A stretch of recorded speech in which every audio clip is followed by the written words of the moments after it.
même dans une école où le travail est différencié, est individualisé. On est à Montpellier, vous avez ici un professeur à l'université qui s'appelle Sylvain Connac, que certains d'entre vous connaissent peut-être, et qui a beaucoup travaillé sur la différenciation pédagogique. Même en donnant des plans de travail individuels, les enfants savent très bien où ils se situent par rapport aux autres et on peut difficilement les empêcher de se comparer. Et de toute façon, les recherches en psychologie sociale montrent que chez les adultes, c'est exactement pareil. C'est aussi un des moteurs qui, lorsqu'elle est faite de manière positive, peut nous aider à avancer. C'est-à-dire si on se compare à quelqu'un qui est juste un peu plus avancé que nous, par exemple, j'entendais Lucie tout à l'heure dire qu'elle avait envie de créer une école. Si elle échange avec des gens qui viennent de créer leur école et qui peuvent partager leur expérience, je pense que ça va lui donner envie d'avancer plus vite. Si elle se compare avec des écoles qui ont 30 ans d'existence et qui sont déjà bien implantées et qui font des choses, même si elles sont formidables, peut-être que ça peut être un peu décourageant. Voilà. Donc on est à ce tableau-là et je pense que les enseignants, ce qui fait que c'est si difficile pour eux aussi quand ils sont dans une situation de gestion de classe difficile, c'est qu'ils savent tout ça.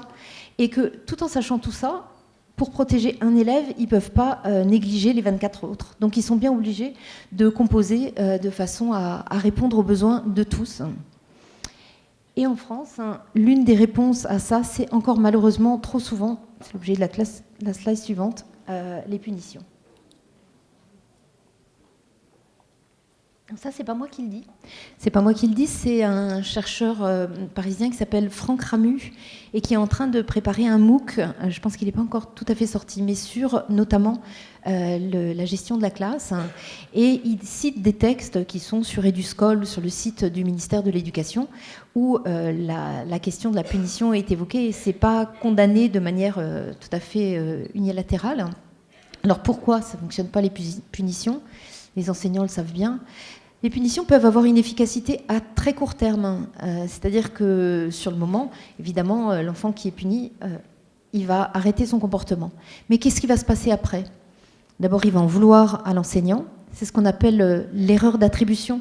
Il ne va pas se dire « Ah ben oui, c'est vrai, j'ai vraiment fait une connerie, je ferai mieux la prochaine fois ». Il ne va pas se dire ça. Il va se dire « Ouais, mais moi, il m'a puni, mais l'autre, il ne l'a pas puni », sans se dire que l'autre élève n'a pas eu un comportement inapproprié. Donc, c'est pas juste. Donc, le prof, s'il fait ça, c'est parce qu'il ne peut pas me sentir. Et donc, ça va entraîner un cercle vicieux qui va amener l'élève à avoir des comportements de plus en plus d'opposition ou de plus en plus désagréables. L'autre question, et c'est ce dont on va venir tout à l'heure, ce sur quoi on va venir tout à l'heure par rapport au comportement positif, c'est que les enfants qui ne savent pas lire, on leur apprend à lire. Quand ils ne savent pas calculer, on leur apprend à calculer. Quand ils ne savent pas se comporter à l'école, qu'est-ce qu'on fait ? On les punit. C'est ce que dit le chercheur dont je vais vous parler tout à l'heure, Steve Bissonnette, un chercheur canadien.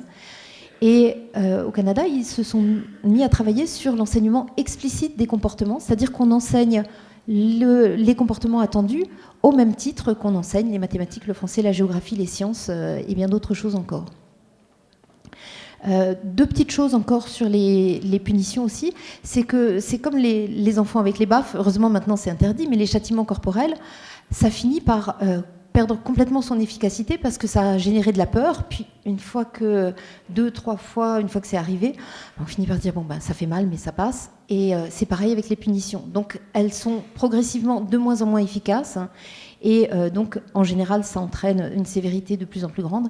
Donc tout ça c'est vraiment un cercle vicieux à essayer d'éviter, et c'est pas toujours facile. Et par contre, ça ne veut pas dire qu'il ne faut pas de cadre.